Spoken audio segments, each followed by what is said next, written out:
Hi everyone, thanks for joining. We're going to get started now. Just a reminder, we have 30 minutes, one question, one follow-up. Today we have Dr. Williams and Dr. Yaffe here today, so I'll turn it over to them for some brief remarks. So, good afternoon. On our Monday, as usual, we'll talk about what went on over the weekend with some data and information. Some of it's encouraging, others is concerning. And so we'll be covering both those this afternoon. And so with the numbers and some comments, I'm going to hand things over to Dr. Yaffe. Thank you very much. Good afternoon, everyone.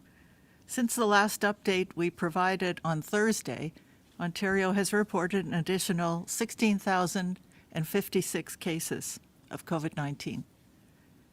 Of these, 4,505 were on Friday, 4,094 on Saturday, 3,947 on Sunday, and today 3,510 cases. That brings our 7-day average of daily cases to 3,917, which is down from 4,348 1 week ago. Ontario has reported over 4,000 daily new cases for the 3 of the last 7 days, and that does demonstrate some improvement. Sadly, we are reporting an additional 106 deaths since last Thursday's update. I do want to take a moment to extend my condolences to Emily Villegas' family. It's a tragic situation, and our hearts go out to everyone who knew her. We also extend our deepest sympathy to the families, friends, and caregivers of those who have passed away from COVID-19 and all those mourning the death of a loved one in these very difficult times. Hospitalizations and ICU occupancy are once again at their highest level since the beginning of the pandemic. Today, there are 2,271 people in hospital, and 877 of them are in ICU. In terms of testing, 33,822 tests were processed yesterday, with a positivity rate of 10.9%. That is the highest positivity rate since the pandemic began. Our current 7-day average for percent positivity is 8.8%. There are now 54,949 confirmed cases of variants of concern in Ontario. The vast majority are still the B117 variant, which was first identified in the United Kingdom. The 7-day rolling average positivity for mutations or variants of concern is 75.2%. We have also detected a total of 36 cases with the B1617 variant, which is a variant of interest in Ontario. B1617 was first reported in India in late March and has spread to at least 20 other countries around the world. 6 cases were detected through Public Health Ontario's genomics surveillance program, all of which were associated with international travel. In addition, 30 cases were identified and detected through Ontario's COVID-19 airport and land border screening program through the National Microbiology Lab in Winnipeg.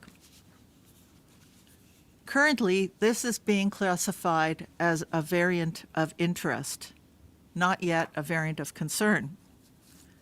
Generally speaking, a variant of concern demonstrates evidence of increased transmission, causes more severe disease, or leads to reduced effectiveness of vaccines or treatments. A variant of interest, however, contains mutations that have the potential to cause these negative effects that we see with VOCs, but currently we lack the evidence to definitively demonstrate those negative effects. We are continuing to actively monitor for the B.1.617 variant as well as other mutations and variants of the SARS-CoV-2 virus. I would now like to turn it over to Dr. Williams for some additional comments. So, yes, I'd like to offer my condolences to the Villegas family and friends, and as well as others who have suffered consequences of it recently. This is most unfortunate, and it's what we feared with the variants and this third wave, as younger people are impacted by it, and some, as Dr. Heyer talked about last week, are actually coming quite ill in the home setting, and unfortunately some are passing away in that location. So the third wave is not to be taken lightly at all. It is challenging everyone, and everyone has to do their part to monitor, to be careful, and to get assessed as soon as you can if you have had exposure and concerns, and to ask your primary care physician or others what you should do under each circumstance, even if it seems in your mind trivial at that time. So you want to monitor your situation and be timely in your access to services if and when necessary, and to support family members who are going through the same thing. This week we are celebrating National Immunization Week, and it's how fitting with we're doing all this vaccination and immunization at this time to try and deal with COVID-19. To date, we have administered more than 4.6 million doses of COVID-19 vaccine in Ontario. And in the coming weeks, we anticipate larger increases, especially of our Pfizer vaccine, and we anticipate some other vaccines arriving when we get confirmation both of the Johnson & Johnson, as well as we're waiting to see if we'll get some of our supply later in the month of the Moderna vaccine as well. So right now, we're looking at the increased Pfizer availability.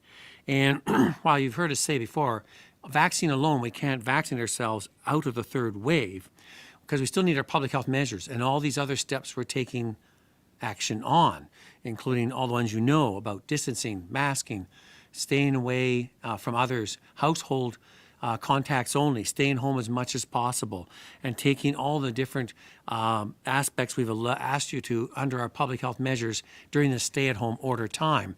And as you've seen in the data Dr. Yaffe's presented, we are starting to see the bending of the curve. In some areas, we're seeing it actually coming down. Some others are still up there, and especially in our high rate areas are still showing some leveling off, but we haven't confirmed that yet, and we want to monitor those as well. But overall in the province, it looks like we are making progress and coming, but this is just a few days, and I don't want to be overly optimistic and saying because you can dip down and go back up again. We cannot take our foot off the brake on this one. We have to do everything we can to be careful. Along with the vaccines, it's important for us to keep the public informed on any of the so-called adverse events of our vaccines. And we have a very active adverse event reporting system, from mild ones such as severe pain or pain around a local injection site, fever, different things that people would report to their primary care doctor or to the site where they got vaccinated. We need to know those. We like to access that information so we can record that, because we are convinced the vaccines are by far safe. There are risks, as in anything, and we want to understand that. A lot of talk has been talked about lately with the so-called blood clotting issue related to mostly the AstraZeneca or the Covishield vaccine. They're one of the same type of product. And the case is what is called, it's a long word, it's vaccine-induced immune thrombotic thrombocytopenia, or VITT acronym. So VIT. Last week we reported 2 cases of VIT in Ontario. Today I'm reporting a third case. The individual, this time is a male in their 70s, who developed a blood clot following the receipt of a Covishield or AstraZeneca vaccine. The individual is currently receiving treatment in hospital. So I know that there's many reports of serious adverse that may cause concern around the AstraZeneca vaccine, but as you know, we have recently had a further update from our National Advisory Committee on Immunization that has lowered the age down to 30. Still in Ontario at this stage, we're going 40 and above because of our supply issues that we only have so much to utilize, and we want to get that age group done. Nevertheless, if physicians have some other concerns, they can deal with that on an individual case-by-case basis. So these reactions are still rare, as we talk about 1 in 100,000, 1 in 250,000 of the doses given. And so far we've given about, actually administered 650,000 doses of the Covishield or / AstraZeneca vaccine here in Ontario. So we are continuing to monitor the situation. We are continuing to document these, to investigate them, and in partnership with our federal, provincial, territorial team, we're looking at those on a national basis because we want to be advised if there's any undue concerns. We'd be letting you, the public of Ontario, know and advising our healthcare community and our physician community accordingly in that. And so we are doing this not because we feel that they're unsafe.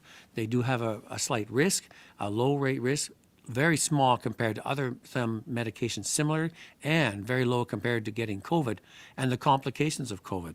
So we still want to encourage everyone, when is your turn or opportunity to get a vaccine, to obtain the vaccine and to have that administered, especially during this immunization week, because already we're seeing many strong indications of the benefit of the immunization as our case rates in the older population groups, those over 60, definitely those over 80, and our death rates have come down, as well as our hospitalization rates in those age groups are coming down.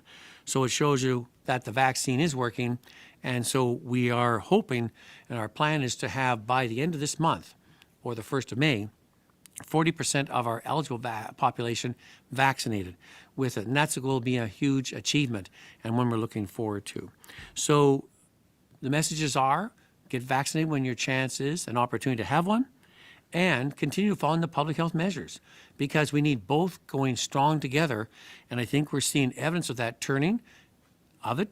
We have to continue to drive it down even further in these weeks ahead, because we still have our high admissions to the intensive care units. That is a delayed metric that will continue to accrue, unfortunately, over the next week or two, until we turn that one around for the solidarity of our healthcare system as we help our frontline workers deal with this very huge load, and as we help them try to get those case numbers down again to relieve the pressures on them and on our healthcare system. So with that, I'm going to hand over to the media for questions. We'll go to the phone lines. Just a reminder, 1 question, 1 follow-up. Over to the first question, please. From John McGrath with TVO. Hi, good afternoon. The province now has about a quarter of the population partially vaccinated, and obviously in the next month or so, that's probably going to get to at least half, and then 100% hopefully people eligible by July or so. But there's no real guidance from any kind of provincial public health officers about how people who are partially but not completely vaccinated should behave, what cautions they should take, or what activities they can feel a bit more secure in doing when the immediate crisis in ICU and hospitals passes. Is the province going to make some kind of guidance available to people? Because it's going to be months before we have a fully vaccinated population, and there's going to be this really sort of questionable middle period. I'm going to let Dr. Yaffe start off, and I may have a comment to add afterwards, but thank you. It's a good question. Yeah, thank you. That is a very good question. I think, first of all, we know that after you get a dose of vaccine, usually it takes about 2 weeks for your body to develop the antibodies, the response, so that if you're exposed, you have antibodies to respond. So if you get the vaccine today and you get sick in the next few days, that is because you were exposed before and you haven't developed a response yet. I know people feel the minute they get the vaccine, that's it, I'm protected. And of course, you're on the way to getting protected. I do want to stress that we are giving 1 dose of vaccines, other than J&J, which is coming, that require 2 doses for full protection. So the data shows for example, that with Pfizer or Moderna, one dose will protect you from severe illness about 60 to 80%, 80% for hospitalization, 85% protection for death. So it's very effective for preventing very serious illness. For full protection, you need the second dose. And so right now, we're saying if you had one dose, excellent, but keep doing all the same public health measures. We have started to work with Ministry of Long-Term Care to change some of the restrictions in long-term care because we have such high vaccination rates. The residents there, virtually 100%, depending on the home, have 2 doses. They are fully immunized. But that is not the case in most instances. So really, it's something, of course, we're continuing to learn from other jurisdictions, what their experience has been with one dose. But I think the bottom line is assume you need to take all the measures, even if you've had one dose. And I would just add that our public health measures table is looking at how one might incorporate that into our structure. And as Dr. Yaffe said, while one dose on a population basis, and depends on age and individual circumstances of people, gives very good coverage against severe consequences. People with one dose can still transmit in there and have mild illness. And we want to make sure we have a larger percent of our population vaccinated with one dose at least. And then we're going to look at to say, what does that allow or permit one to do in there? And so our public health measures table and others are looking at this to ascertain what we might allow and permit with one dose, knowing that by, we think, into the end of June or July, we'll get into a high percentage. And of course, we will, if vaccine supply permitting, which we think is looking promising, we will start to undertake to give people their second dose in the timelines of which we originally ascribed to. So thank you for your question, and I would say we'll be updating you as we get more data and information on population immunization rates. Follow-up? You know, I think at the moment with the crisis in hospitals, it's fair enough to tell people that they just have to stick to the public health measures. But, you know, we're still months away from the majority of people having their second shot. Is it really realistic to tell people or to ask people who have 50% of their doses to act like they're 0% protected? I mean, it sounds like people are not actually going to do that, and for lack of a better word, I think that there needs to be some sort of realistic acknowledgement of that. So I think I would say at this stage, it's like saying, if I'm wearing a mask, I can go and socialize with anyone up close and sort of looks like it's half as better than nothing. I would really caution against that in the present state of the variants that we're seeing and the impacts. Because while you may have had one dose, if it's not with your household and you're not using your precautions, you still might be carrying it, and you may transmit to someone who you thought was vaccinated and is not vaccinated. What gives you some reassurance, and that's good. At the same time, it doesn't negate your need to be responsible for those around you at this stage until we can say most of the times you're in contact with these people, they've had one dose as well. But right now, the majority of people have not had one dose. We do not have 40% of the population vaccinated at this stage. So once we get to a certain level, we'll be communicating accordingly. But remember, our hospital rates are still high. Our ICU admissions are still very high and going up, and we really have to stay the course at this stage. So self-reassurance, but not lack of responsibility for those around you. Next question. Brian Liley from the Toronto Sun. Hello, doctors. I'd like to hear your thoughts on calls for further restrictions at airports. We heard last week from the federal government that direct flights from India and Pakistan are banned for 30 days.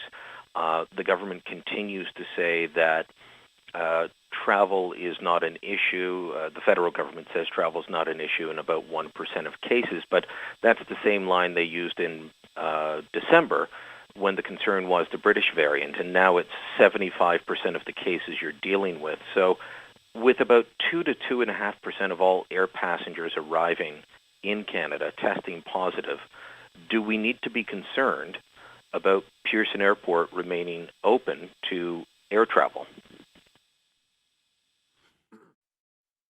Well, that's an excellent question, and it's one that concerns me throughout. In Ontario, especially because we have such an international hub.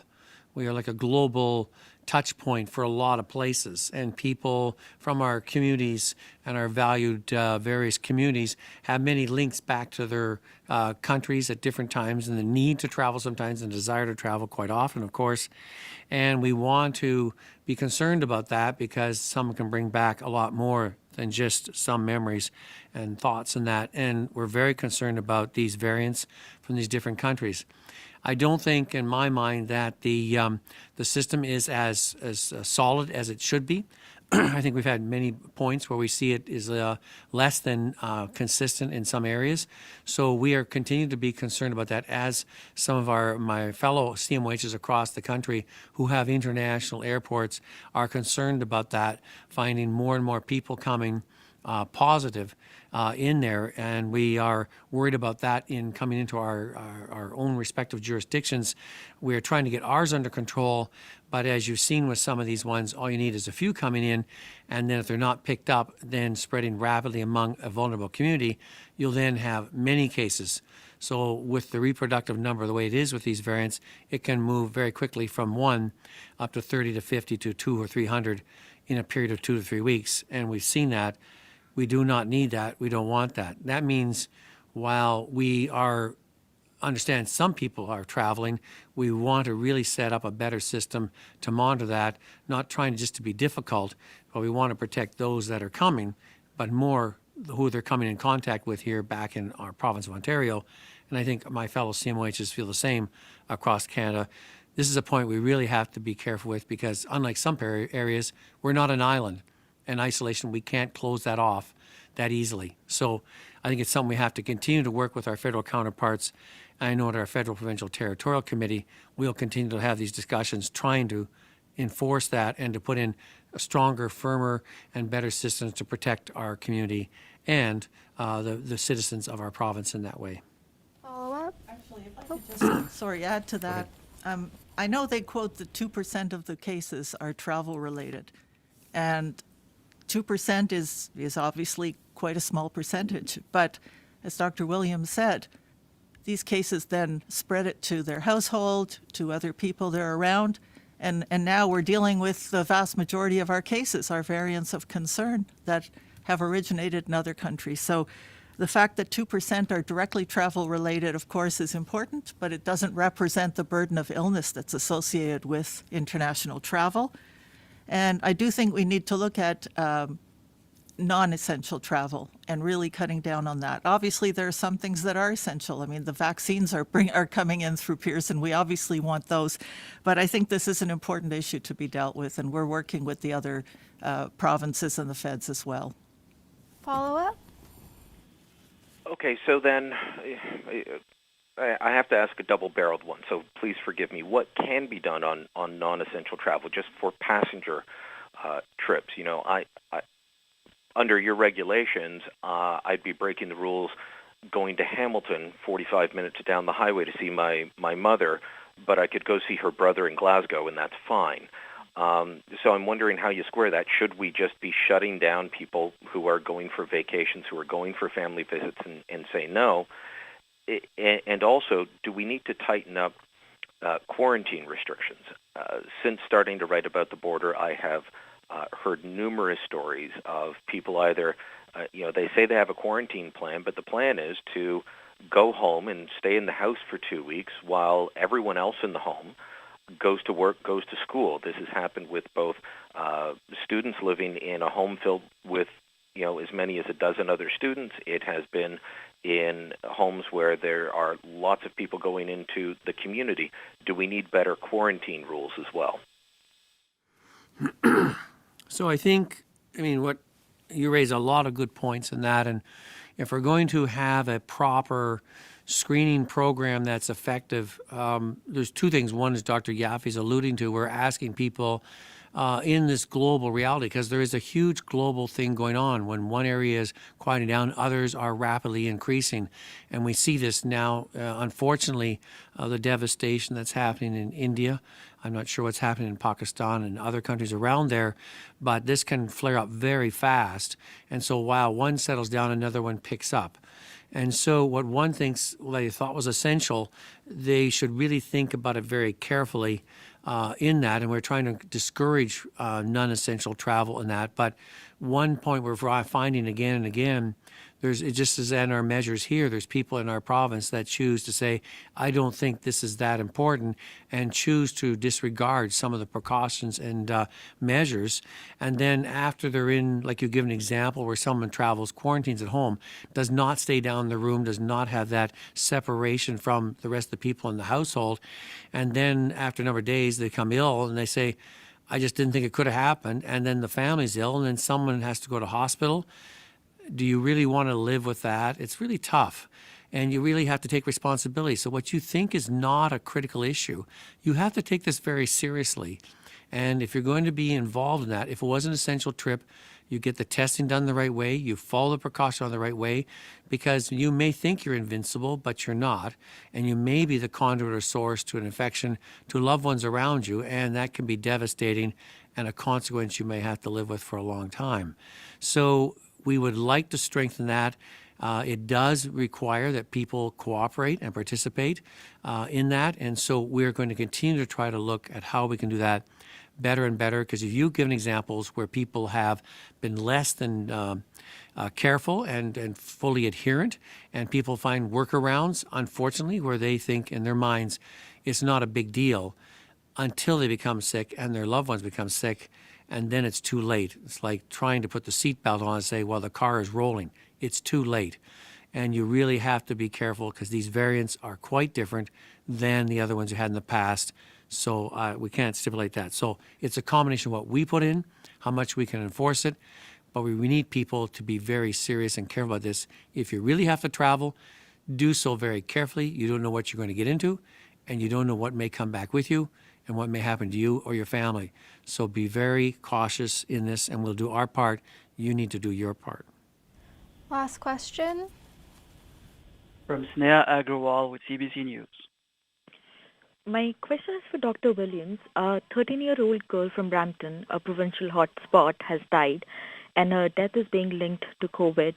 What is your reaction to this young girl's death and what it says about how dangerous this virus is to people of all ages as this third wave continues? Well, as I said at the outset, this is a very sad situation. It's not one that I want to be facing. It's one that I was very concerned about that we would be dealing with. We've heard in some other parts of the world more and more younger and pediatric cases being hospitalized. We have, fortunately, up to now, have not had a large number.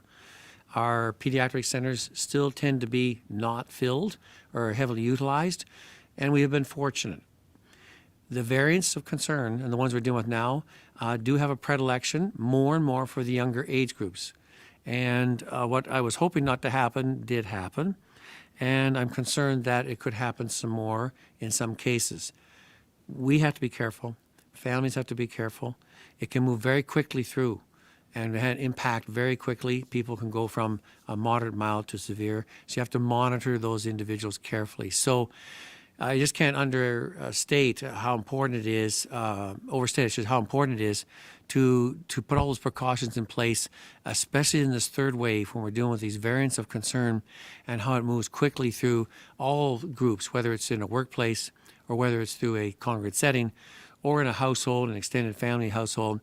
Monitor everybody carefully, assess them, and if there's any concerns, contact healthcare. It's still better to go and get seen and get assessed to be sure than to be uncertain. And we want to try and help you in all the ways we can. So we have to take it very seriously. And our measures, we have to be very serious about adhering to them because we don't want to be trying to deal with that issue. We want everyone to put all their precautions on full guard for the next number of weeks, especially as we try to beat this third wave down. Follow up, and this is the last question. What are the chances overnight or day camps will be allowed this summer? Well, that is another good one.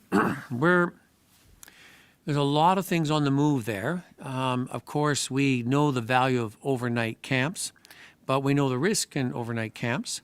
Even before COVID, we've known sometimes when overnight camps and you get a outbreak of a gastrointestinal condition and everybody is quite sick and the bathrooms are overloaded and that.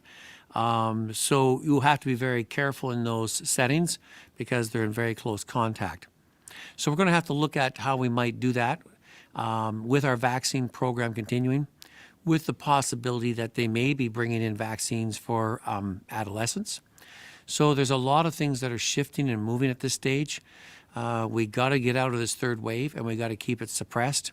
So we don't want to have an overnight camp situation becoming a very sad situation with outbreaks. So we would like to get there. There's a lot of things we'd like to do this summer, but we're going to have to wait to see if we get this third wave beaten down and to keep it down and to keep our vaccines rolling. So I can't give a definitive answer on that at this stage. I would have liked to, but there's too many things moving at this stage.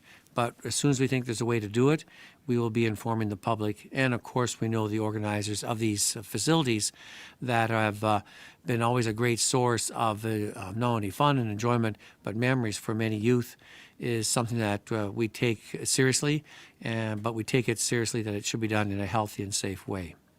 Thanks, everyone.